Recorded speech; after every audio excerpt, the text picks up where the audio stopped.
So there's a little escape artist over there, number 7. The little girl with the white blaze on her face. Let me see. I'll zoom in on her. That one in the center of the frame there.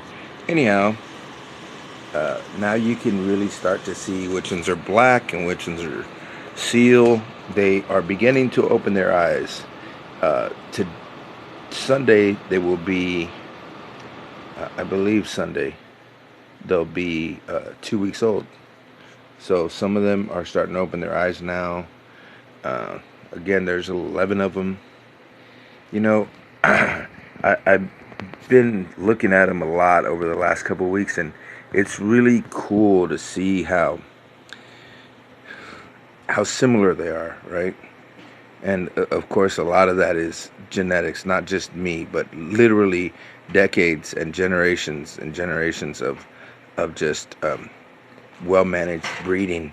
A lot of the stuff I learned way back in the mid '80s from Mary Beth Dooler still applies, right? It's just incredible how much knowledge I got, and I'm not bragging about my knowledge, but what these people had to share, like Mary Beth Dooler and Reverend Bell and Ava and Davis, and just even going back to the Carvers, like Mrs. Dooler, her stuff was based off Carver lines, which again goes back to Boudreaux, and these dogs are more than half Boudreaux. And I mean, not, 10 generations back, one generation, 2 generations, 3, all the way through their pedigree. And but the thing I thought was odd when I very first met Mrs. Dooler was she was convinced just by looking at my dog, who at the time was 10 months old. She just knew it was one of hers. And, she didn't see my paper. She didn't anything. She just, yep, that's one of mine. I'm like, how do you know?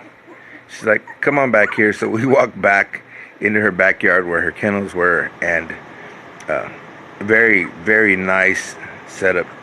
But as soon as I saw Oro Rojo, which is Spanish for red gold, there was no denying that my dog Bumper, who was his grandson, was definitely from that lineage, right? From that bloodline. And Oro, which he was an awesome dog, great producer. He was bred to mostly 2 white females. She called them the Phantom Twins, but they were right off of, I want to say, Maurice Carver's yard. I could be wrong, but I'm pretty sure. I know they were Carver bloodline, but I want to say they were right off Carver's yard. And anyhow, it's just cool that, here we are nearly 40 years later, and they're still showing the same really strong characteristics and genetics.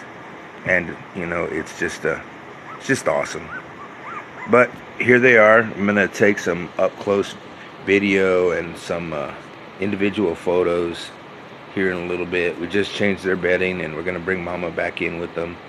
So, yeah, I'm going to post picture and individual videos so you guys can get to know their personalities a little bit better.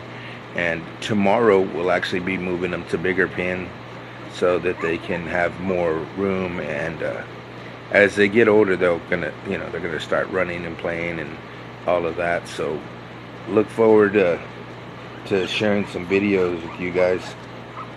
Anyhow, that's them, the babies.